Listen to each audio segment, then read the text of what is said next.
Hello everyone, welcome back to the channel. In today's video, I'm going to show you how to change your background in Google Meet in 2026. First, open Google Meet in your web browser and start a new meeting or join an existing meeting.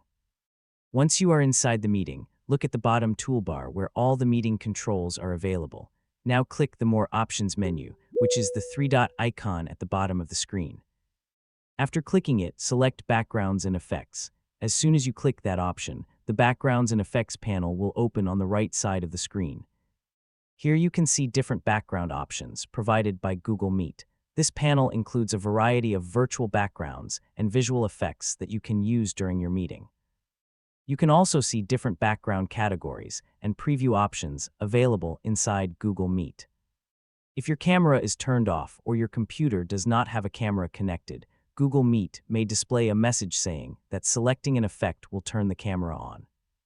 This is completely normal and simply means that background effects are connected to the camera feature.